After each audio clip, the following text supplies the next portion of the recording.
nalaba Amanda Amanda ne yagwa ono yali yefuula w'Ekimansulo edda ng'akola Ekimansulo awo ekibuye omujjukire yefuula ng'omukazi oyina emyaka emeka nkulaba ng'omukulu munnaa Amanda amuwulirako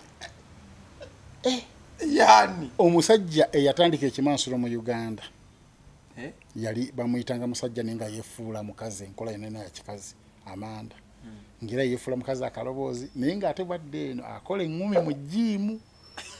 okireke eŋŋumi akuba ya kisajja yaggolola jakkuba naye nga wano wano maaso ng'olabanga muki mukazi kati lumu ajjanga tukirabira Ekimansulo ewaffe we tukolera lumu ajja ng'ayabeera ku mulyango naye nga waba asolooza kabanga kakazi bannange twagalayo 2,000 kyabanga kya 2,000 tusabayo 2,000 ayogera ng'omukazi ng'ayambadde akantu kakomuno kakapati twabe kati naye ng'olususu lwonna lumwefu yeeyerusana mugeyongeramuko nga musemerirwa ate musemerirwa ki naawe kito kisiru nakyo kale tugende maaso oli mulalu mbulira Amanda tusabayo 2,000 kati waliwo ab'ekibuli abalowooza nti naabasaba alinga mukazi era mukazi ngagamba ojja kuzireeta ate eddoboozi buli kyokerawo nze wano sisasula ojja zireeta kati waliwo ow'ekibuli ng'alina wayita nannyini kifo nga yalowooza yakolamu bamuyita Tooto ebiseera bamuyita Tooto kati nga yalowooza nti yakolamu ono engeri gyayogera ebyekikazi era ddala mukazi alinga mukazi talina mu maanyi Amanda yamukwata Jake okumufulumya ku mulyango buli muntu n'agamba ono ye Amanda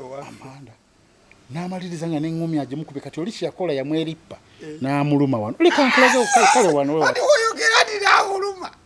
kisiru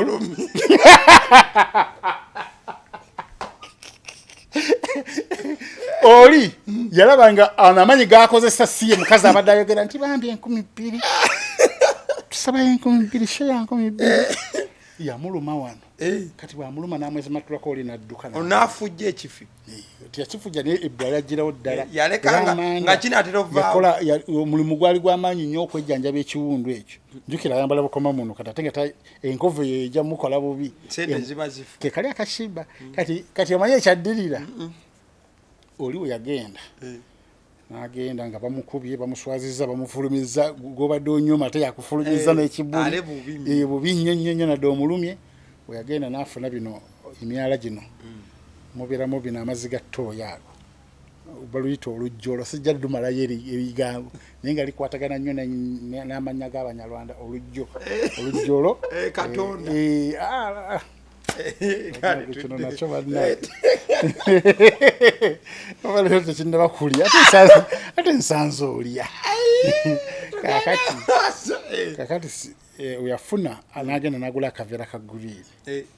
n'agenda n'apakira n'ekikopo n'asena ebizzi ebyo biddugala ne kajjula bwe kajjula kati stage yali ku kikomera kyebbaala kati nyene we tuli nga stage eri awo kyagenda n'afuna bulooka nga 4 n'aziteekawo wansi okubanga asobola okukola ki we yamanya nti ero tuli mu kucakala abaana bakuba endulu munda abaana buli ku stage Ekimansulo yakola bukozi ati kaveera n'akakwata omumwa wano n'akakwata eno wansi n'alinnya ku bulooka n'akola ku stage olujjolo lwabuna ku stage empita ensasage yali ku stage Amanda teyatawaana yaweta bwesi ku gate ati ajje babigala bali akikoze emisinde egyalya sakati kabadde kabozibozi bayibaye so Amanda yagenda eyo yaliko butyaba hoima butyaba ewansi nga yalina ka saloon omuntu yali yatandika Ekimansulo mu Uganda yava mu Kimansulo n'agenda mu saloon ng'Ekimansulo bakigobaganyiza mu Kampala n'abeera ne ka saloon eyo kati saloon we yali ennyanja gye bayita Albert yasendawo yonna neekomawo we yali paka ku kkuba eno kaali ka tawuni konakona ku mwalo konakonna kati nnyanja kati oba yalagawa alla yamanyi naye nga Amanda yatandika Ekimansulo mu Uganda nga ye ayina bakazi bakozesa ye tamansula nti yeyambule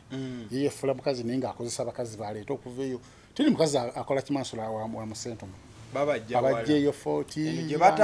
je batabamanyi ne bajja muno nga bakola byonna byonna bibagala nga teri agenda kumanya nga ne womukwata ku kamera abi wabwe tebalina simu mu byalo eyo amujjayo n'amukubako enfuufu n'amukubaka kopaga n'amukubako enfuufu.